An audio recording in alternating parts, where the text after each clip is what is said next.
Ask Taryn about it, it's intense. It's intense. So you've only got one half of the torture so far this evening. Wait a minute. Oh, what? Okay, yeah, you can take over at any time. I have no clue what this gentleman does. I'm kind of looking forward to seeing. I just kind of got handed, by the way, we have an audition. I have no idea who this gentleman is. I'm kind of looking forward to seeing what it is that he does. I have a habit of massacring people's names the first time that they're up on stage, but I might actually get this one right. I believe his name is Peter Sakaris. Yep. Yes! The first time I got it. So please, be nice. Welcome to the stage, because I will be sitting here throwing chips of ice at him. Please, welcome to the stage.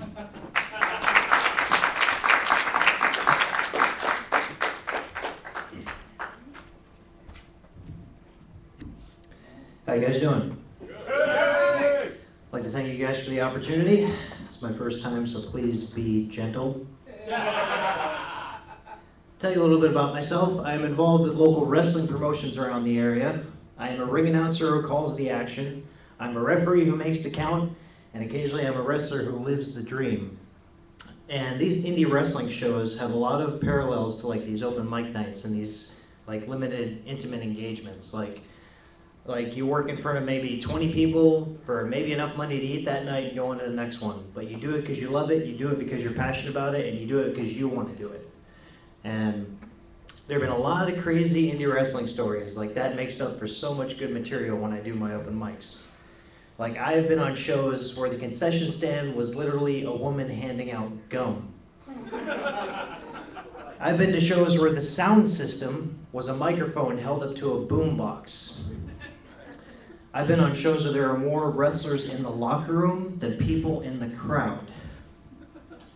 And I've been on shows where someone forgot the ring bell, so I had to go ding ding into the mic to start the match. Yeah, but we have fun with it. Case in point, the name of our last show was an 8-man tournament, so we decided to call it 8 Guys, 1 Cup. And the entrance music to start the show was the theme music from 2 Girls, 1 Cup, so we have fun. But yeah, our next show is on October 19th. I got flyers back at the table. I'll tell you all about that. $5 tickets, I'll hook you up. Moving on. This is going swimmingly.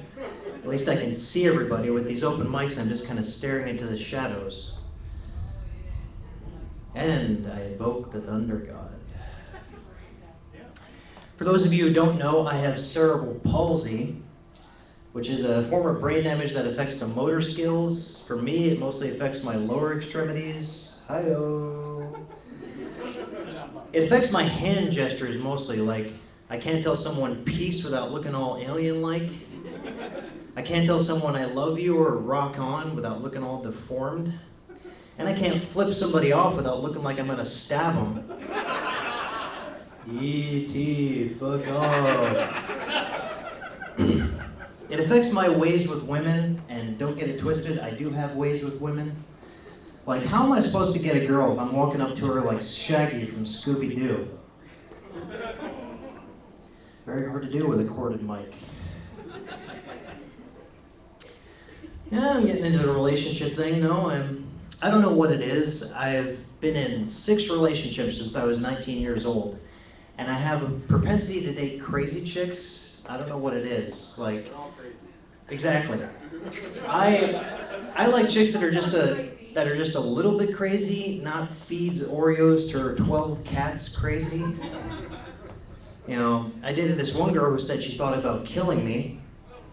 Then she reassured me and said, "No, hon, I think about killing other people too." Red flag on fire. I taught her the meaning of the phrase, "Ow, you're bending it."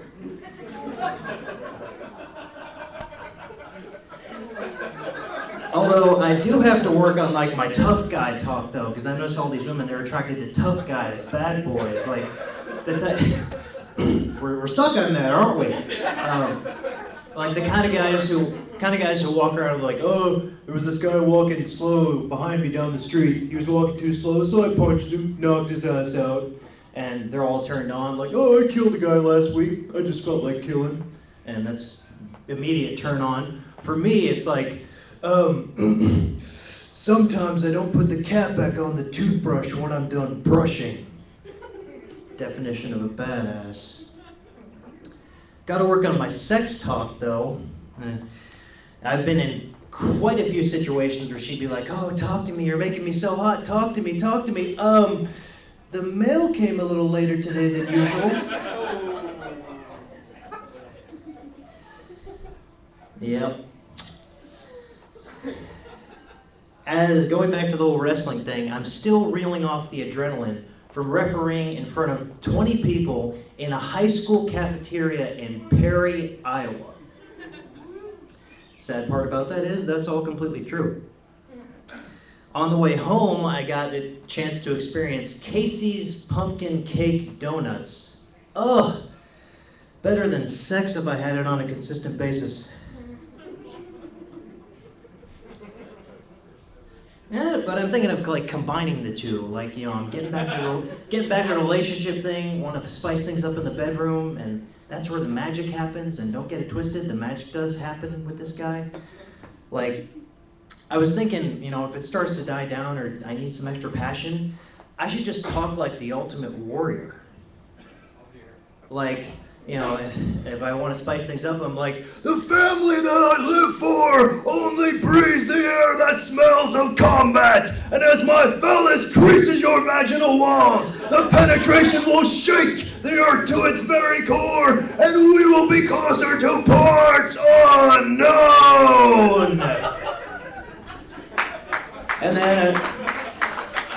then I realize I'm talking to myself because she left. As I said, get a hold of me on my next show. Hopefully I'll see you guys next time. Thanks for giving me a chance.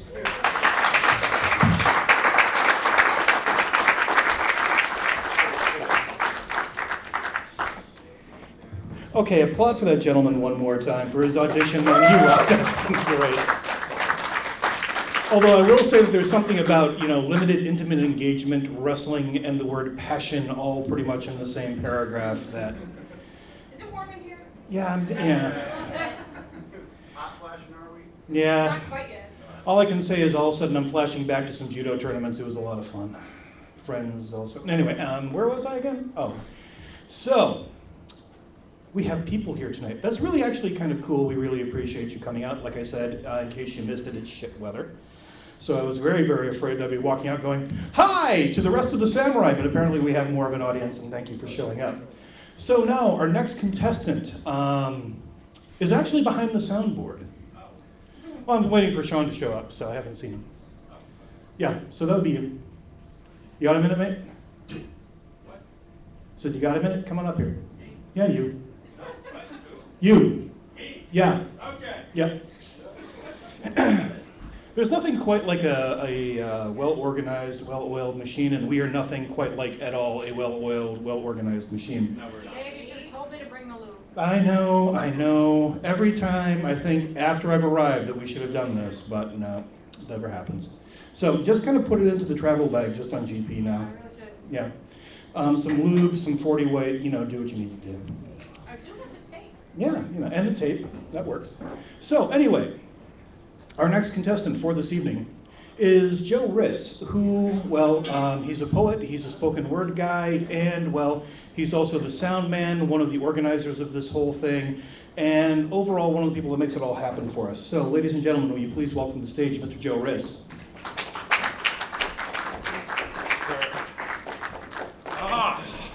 How we doing tonight?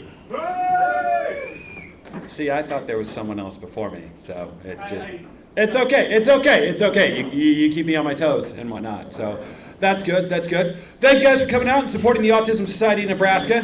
We greatly appreciate that. We have not seen Lauren yet, have we? Guys, no Lauren? Not yet. Okay, I'm sorry. Oh, so, yeah. Holy shit, this room is getting intimate. We're like gonna need more tables Get naked. and chairs. All right. Hey, yeah, we can get that intimate. Close the doors, start the party. Lock the doors, more like, but hey. Also want to thank Dave Blackman of the Hideout for giving us a new home for our monthly shows. To say that we freaked out when we were told that we wouldn't have an October show at the pizza shop would be an understatement, but hey, we worked it out. So times are good, times are good. And we are also broadcasting on Ustream tonight. So hi, Internet! Australia and Britain and other places I've been told people are watching from. No stress at all. But, there we go. I, like some other people on here tonight, I had no idea what to talk about, but I did this a while ago, and we're going to do it again, because it's fun. You guys are here for fun, right? Okay, mostly fun, booze, making fun of people, things of that nature, so, okay, I'm down. No pressure, no nerves at all. I'm not used to doing this sober, so bear with me. Hey. All right, hey. So, not saying all poets, I fucking love poetry, but there are certain people who seem to think that their value as a poet is measured, very, very strictly by where they've been published and how well known they are on the national circuit and things of that nature. So, bearing that in mind, I wanted to share with you a piece from one of the great American classics. He was a treasure to our country, and he is greatly missed. So, just wanted to run this one by you. The rain is helping too, so. Fox, socks, box, knocks, knocks in box, fox, in socks. Knocks on fox, in socks, in box. Socks on knocks, and knocks in box. Fox in socks, on box on knocks. Chicks with bricks come, chicks with blocks come, chicks with bricks and blocks and clocks come.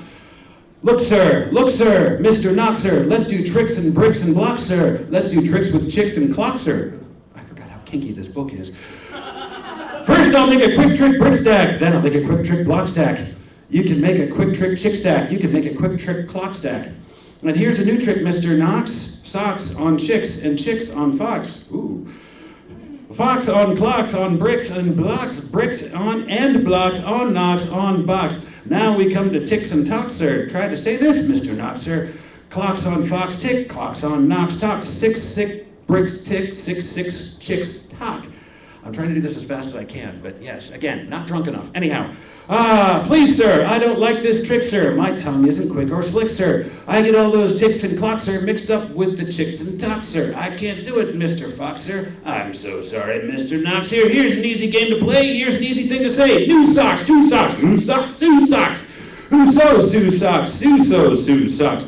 Who sees, who sew, who's... Fuck! I'm sorry. Okay.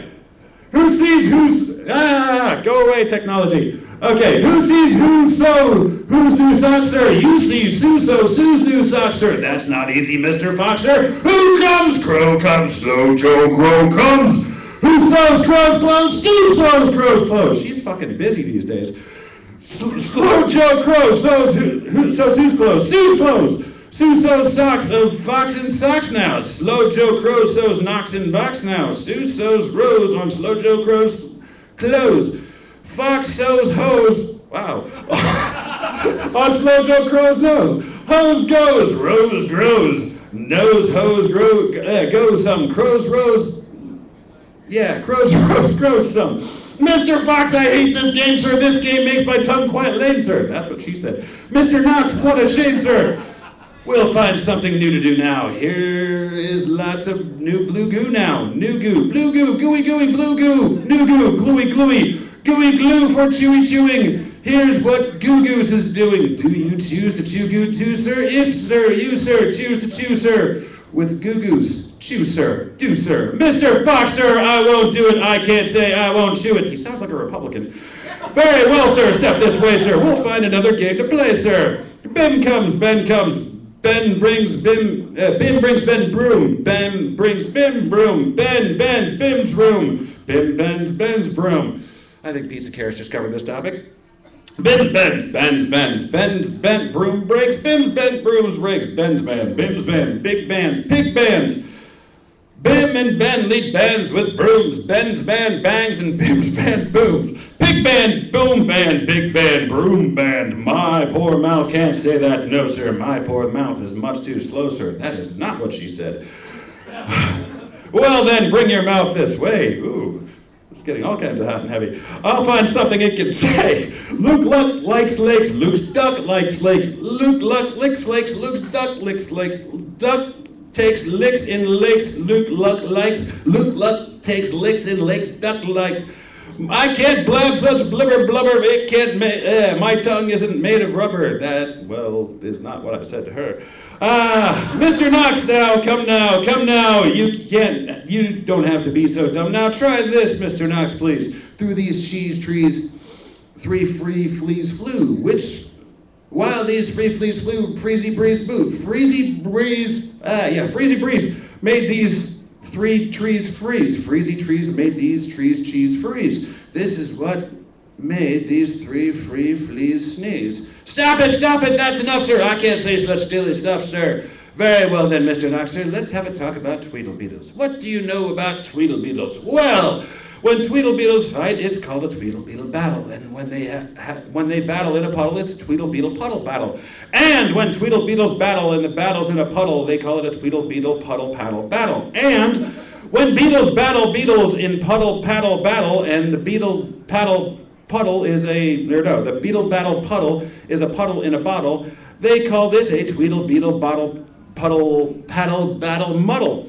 And when beetles fight these battles in a bottle with their paddles, and the paddle's on a poodle, and the poodle's eating noodles, they call this a muddle, puddle, tweedle, poodle, beetle, noodle, bottle, battle, paddle, battle. Ha! And now wait a minute, Mr. Fox, sir. When a fox is in the bottle where the Tweedlebeetles battle, and their paddle's in a puddle, and then on a noodle-eating poodle, then this they call a Tweedlebeetle, noodle, poodle, bottled, paddled, muddled, duddled, fuddled, waddled, fox and socks, sir. Fox and Socks, our game is done, sir. Thank you for a lot of fun, sir. And that, because I want to sat my pieces, I know how important this is, Internet, was Mr. Dr. Seuss. Mr. Doctor. That's kind of weird, but anyhow.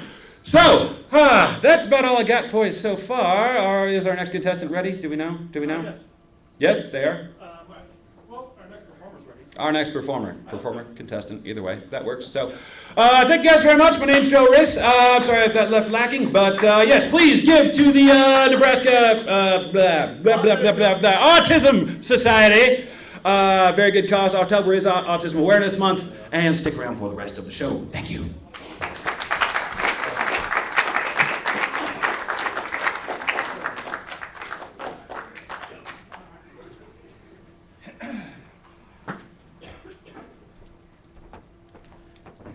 Seriously, dude, I may take you by surprise more often, I'm just saying.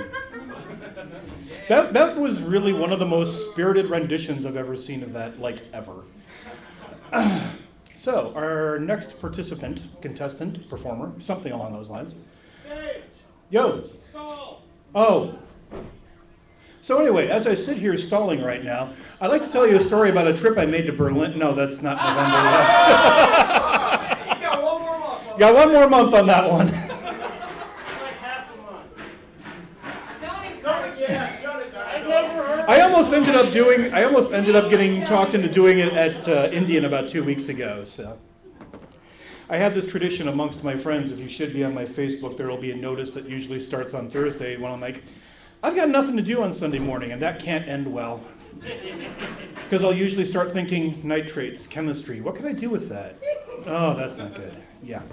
And so to take up the time, I'm like, I'll plan out Sunday on Thursday. And I'll just go, okay, who wants to do brunch? Because if I'm not doing brunch, I will probably be doing something else. I end up also, by the way, alienating Aaron every time that I do it because he inevitably ends up having to work or something. Stop stalling. Okay, so I can stop stalling now? Cool. Great. I will not finish that story because it doesn't warrant finishing. We have folding chairs in the back for anyone interested. Yes. And we also have, well, tables and things and stuff like that. We have folding chairs and tables and such. We could have a professional wrestling match right now. Volunteers, anyone? All right, I love this crowd. We got an announcer. Yeah. So, John, you feeling ready? Yep. Cool. I always have fun, as I say, mangling performers' names, and his is easier than most. But I try really hard not to because it's just far too easy to come up with something that is similar to, but not quite the same as his name. But his name is brilliant in and of itself because it makes me wander around the venue practice, going, man gum. Man gum. Man gum. And it's totally one of those things where I kind of do that not so much because I'm that much into his name, but it's really fun just to see the reaction of people who don't know me going, we're just gonna back away or perhaps buy you a drink to keep you from doing, and like, great, see, win right there. He is, among other things, a stand-up comedian. He is simply brilliant and one of my favorite performers to come along recently. I'll keep digging a hole for him as he stands there looking at stuff. I'm good. Okay, cool. So ladies and gentlemen, will you please welcome to the stage Mr. John Mangum.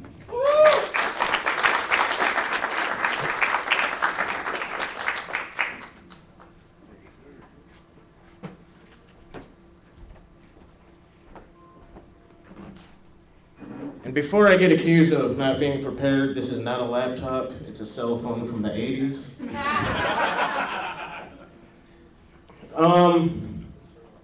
As I'm sure some of you heard, I do get called nine toes often. It's because I'm missing the big toe on my right foot, which I'm fine with it because I'm left-footed anyway. I wasn't really doing much with it. This weekend, something kind of weird happened to me. I was at the bar with a buddy of mine, and he's like, 3 girls came up to us and they're like, hey, you sexy guy. And I was like,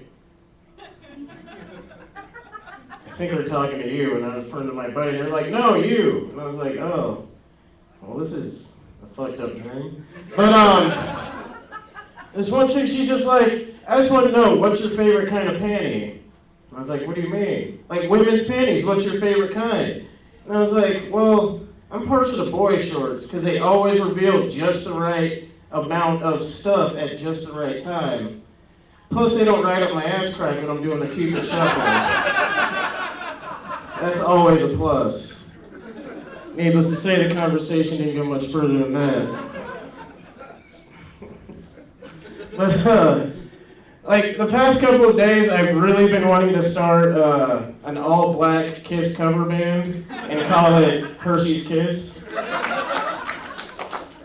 I put that on Facebook, and of course, some dude got on there and was complaining that they make kisses in white chocolate, too. And I was like, dude, you're reading way too much into this shit. Like, you can be part of it, I guess. I'm gonna need someone to carry our fake instruments. I don't know how to play shit except Grand Theft Auto. Which, oddly enough, I killed my dog in that, so now I'm being called an animal hater. And I was like, well, it's not my fault he didn't realize he couldn't swim and decided to follow me to the bottom of the swimming pool. And like, he didn't do anything but just stand there and bark, and then he eventually just fell over. And I was feeling like an asshole, but then a little message popped up saying, he will respawn in a few hours. And I was like, sweet. I bet Michael Vick wishes he had that feature.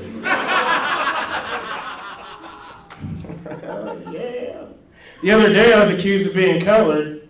I had to say, hey, that's racist. I prefer to be called painted.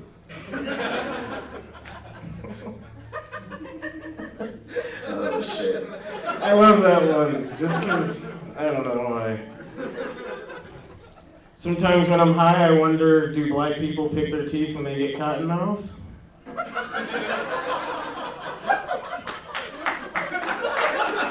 And now that I have offended the black people in the room,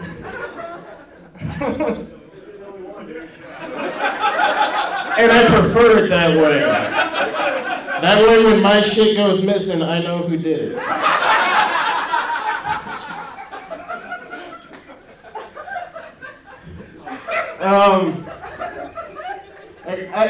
Sometimes I feel like if I ever get a woman pregnant and I attend Lamaze class with her, I should be given a refund if I don't hear Push It by Salt and Pepper. Because that's the instructions right there. They do the breathing and everything for you. They're fucking revolutionary. Where's my mouse cursor? I mean, my trackpad on my giant 1987 phone. That gets Windows 8. It's ahead of its time. Last week in a dancing contest I was about to win, but I forgot to realize I was up against Michael J. Fox and he broke out the Harlem Shake. It's pretty fucked up. I didn't even know he got down like that. He was into it too. He was like dropping it like it's hot and shit. Like, damn, man. Shit. So, if comedy doesn't work out for me, I'm gonna do the staple, which is become a rapper. Mostly because I'm too nice to sell crack to people. Like, I'll get you that 20 bucks, and yeah, you're good for it. I know you are. I'd be like, shit, I just gave a crackhead credit. It's worse than giving me credit. But I'm gonna be a rapper, and I'm gonna go under the title of the Notoriously Responsible B.I.G. And I'm gonna sing about responsible things. Like my first hit will be, hang on, I forgot what joke I wrote. It'll be called Paying Taxes. I'm gonna be like, that's the wrong title for the next line I was gonna say, but just go with it. You can pretend I'm like 2 Chainz or some other shitty rapper that doesn't make sense.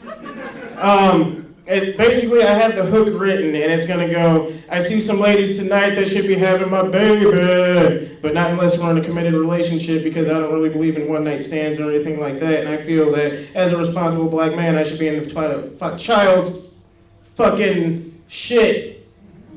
Fuck that up. I should be in the child's life and raise him properly, because my dad didn't really do that. Plus, I don't have time to go to court and argue over child support and all that. And yeah, I know this is a really long lyric, but I'm just trying to say, shouldn't have a baby unless we're in a committed relationship. Baby. Like, how you living, Biggie Smalls? Pretty fucking responsibly. I got all my bills paid. That's why I'm at the bar drinking. It's a blatant lie, because my bills are not paid. Shit, I should get on that. I'm like 4 months overdue. No, I'm joking. I don't have bills. I live with my mom. Hence this hoodie. So really, I'm not gonna have to worry about getting anyone pregnant, because unless there's like serious Ninja Turtle fetishes around. Which I love this hoodie because it fits, because I'm already pretty much shaped like a turtle. It's just now I have a shell on the front and back. The sides is a little open, but I don't think they'll let me wear this in jail anyway. That'd be fucking awesome. Nobody would fuck with the Ninja Turtle. They'd be like, he's either crazy or he's actually a ninja. Both, bitch. Oh boy. Oh jeez. So I was joking around with a buddy of mine about this theoretical girlfriend that I had. And I told him, I was like, I'm gonna be the type of asshole boyfriend that breaks up with her right before Christmas. That way I don't gotta buy her shit. Then once all the holidays are over, I'm gonna be all romantic and pop up with roses and beg her to take me back. Fucked up thing is, I forgot she was sitting next to me while I said this to him on the phone. And she waited till Black History Month, and then she broke up with me. I was like, well, that's pretty fucked up, because you're black too, so I don't really, it doesn't make sense. Living a rapper's lifestyle, apparently. I have a Tupac shirt on, but it's not as cool as Ninja Turtles, so you won't get to see it. Unless I start getting really hot. Which I'm fat, so I'm prone to doing that. You guys are supposed to be like, no, you're not fat. You're big boned. Yeah, thank you. Right? I'm a turtle. Dude, have you seen the fucking Ninja Turtles, dude? Them motherfuckers can't even get on a bus. That big ass shell and shit. Hey, I say we stop the hunger problem in Africa and just kill a Ninja Turtle and feed them turtle soup. No, that's fucked up, because I like the Ninja Turtles. We can just send him Michael Bay. Megan Fox is April O'Neil, you guys, and if you don't have a problem with that, you're not American. I've been fighting with that. I cry myself to sleep about it every night. I'm like, I'm gonna have to see that stupid skank as one of the most iconic ladies of my life.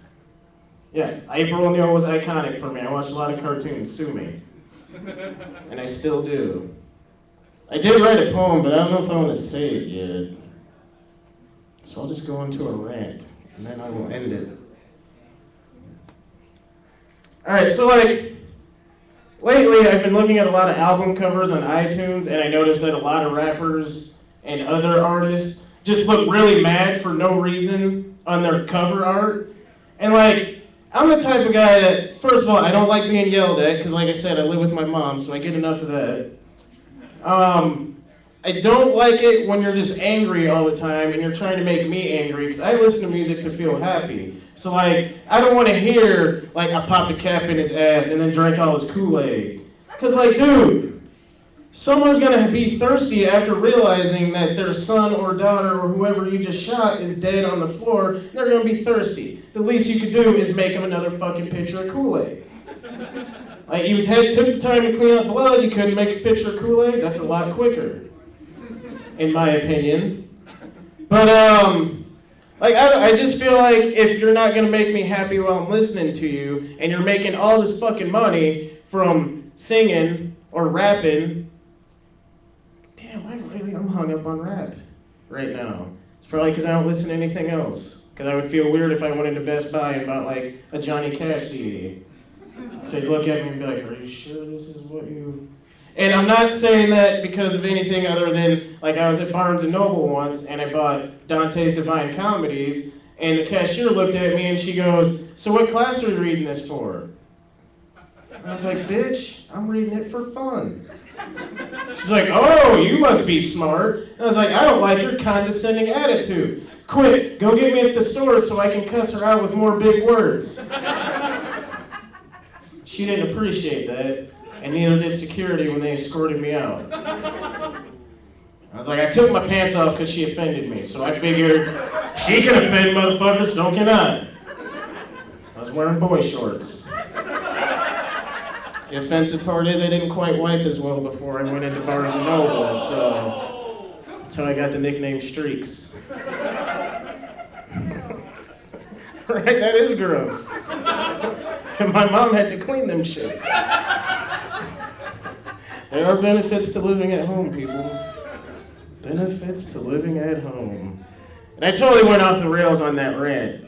Like, and I promised I would do this shit with more anger, but I don't have a job right now, so I don't have shit to be mad about. Like, I wake up in the morning, which is like 3 o'clock in the afternoon for me now, and start playing fucking Final Fantasy and shit. Like, the only thing I'm pissed off about is I've worn the buttons on my controller down, now I have to buy a new one. And without a job, I don't know how I'm gonna do that. No, she ain't down with that shit. She's like, I will buy your weed, but I'm not gonna pay for your video games. And I'm like, yeah, you keep that shit coming, because when I'm like Bernie Mac and shit, you're gonna need a nice old folks home to live in. I'm just joking, I'm not gonna put her in an old folks home. There'll be a box in my basement. I'm saying, gotta smoke that good shit, can't afford condominiums or whatever they're called. Is that the right word? Yes. Yeah, assisted living condominiums. We'll compromise on that one.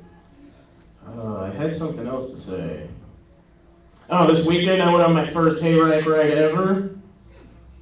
Never doing it again, because I fell off and it took everyone 3 hours to find me. Needless to say, it was dark and I decided I'll just wear all black. That was fun. You were smiling. Even if I was. Dude, I can't afford toothpaste. I don't have a job. Shit. You think I am rich? Colgate. Like, shit. I'll just take some, like, lifesavers and crush them up and put them in water and, you know, see what happens. At least my breath will be fresh. And on that note, you can cue the music. I'm not going to dance or anything, but I'm done, I guess.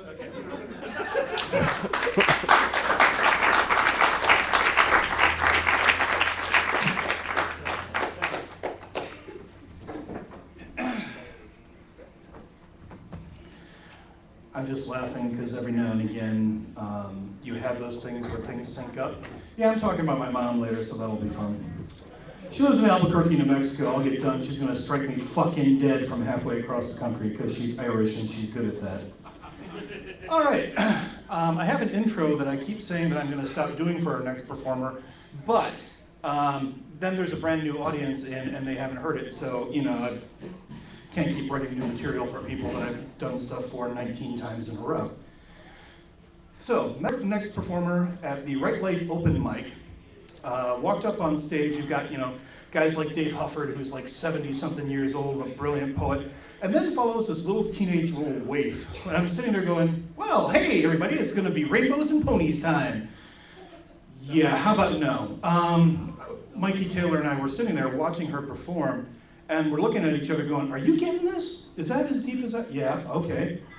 So picture, if you will, this 15-year-old young lady walking off the stage, takes an immediate right coming off the stage. She's just finished. She desperately wants to be anywhere but in front of an audience. And the first thing she sees are two very big, very bald, very goateed men going, you come here. And she quite wisely ran at that moment. And it took somebody to come over there and bring her over, and we said, hey, you really need to audition for us. She did, and she's been performing with us ever since. So will you please welcome to the stage Karen Kleckman.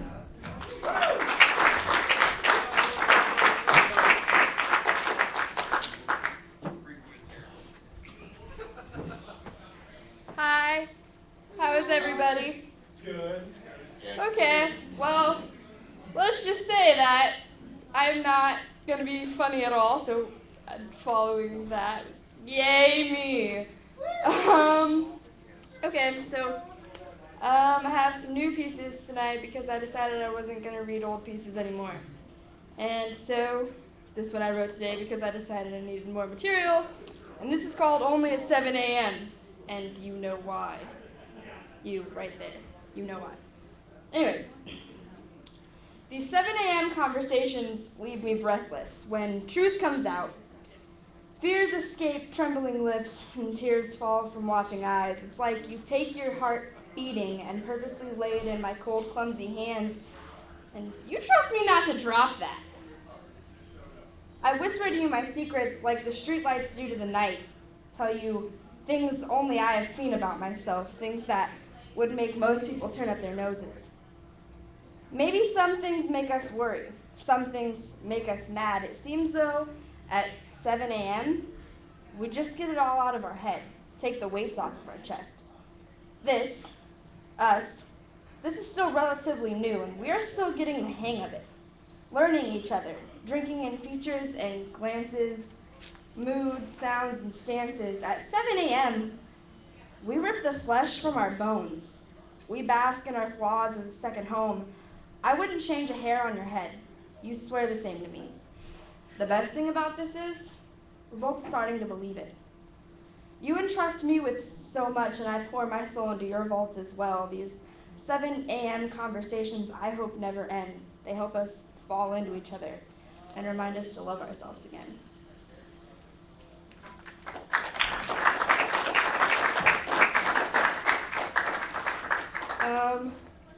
The next one I did for a contest online because Aaron got me addicted to all poetry. He's a fucking bastard. So this is called The Hidden, and I think this one was for your contest.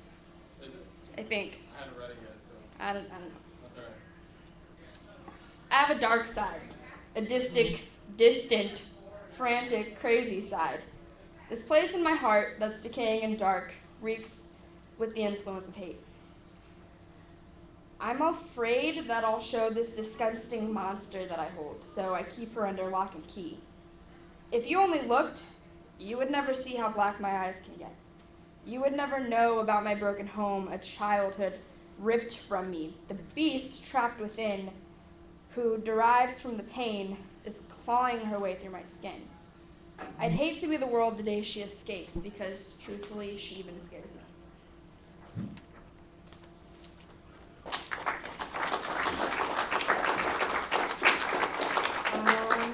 This next one is called Under Construction. I lay in the darkness. The walls of my room stretch into raven night. I listen to the sound of the paint chip and crack cascading to the floor like rain in the fall. In my head I debate, why do I stay here, lay here in this torment? There are none, but I feel chained here. My lips, chapped, kissed the cigarette with ease. It was a long, stressful day. All I was doing was trying to please. The midnight wind blows the laced-up curtains open. I remember the night he busted the window out, the glass still on the floor, caught up in my blood-stained memories when my savior opens these dungeon's doors. I exhale the menthol smoke from my last drag, looking down at my body. Clothes no more than rags, how embarrassing to let him see this discomforting mess of me. He creeps up to the edge of my bed. He doesn't sleep here, only claims he can't get the thought of me out of his head. Brushing the matted hair from my face, he smiles with restraint, understanding my life is under construction for a while. He looks at the shards of glass scattered across the wooden floor, the glass that my ex had shattered. Slowly, carefully, he picks up the pieces into his calloused hands, gluing the window back together with his kiss and a Mod Podge of memories that I won't forget. He repairs the walls with courage, covering the chipping paint of low self-esteem, of never trying to fix things. He loves me. He was the only reason I was am strong enough to move on, let go, and start over. He started the construction, and I call his arms my home.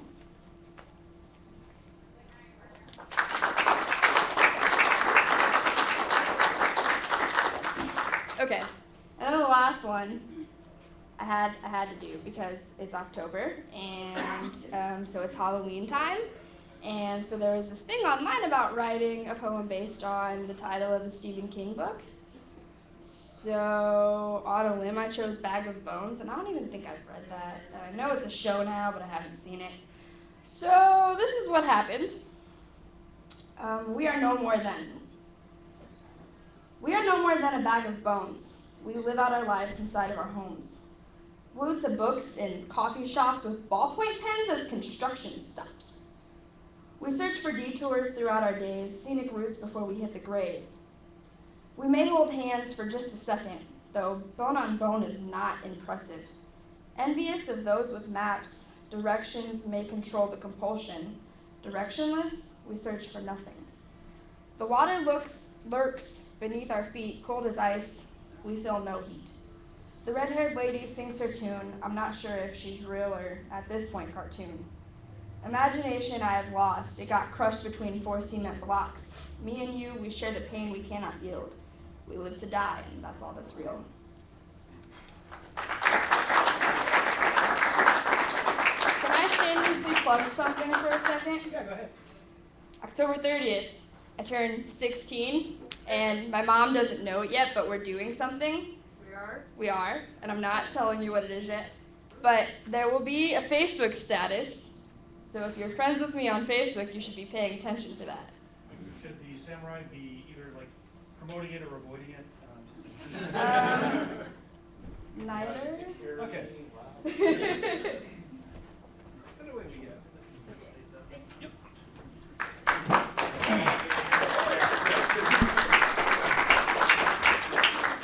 And with that, let's take 10 minutes. Everybody go out, hit the bar, get drunk, be somebody, or, if you have to work early in the morning, do whatever you need to do.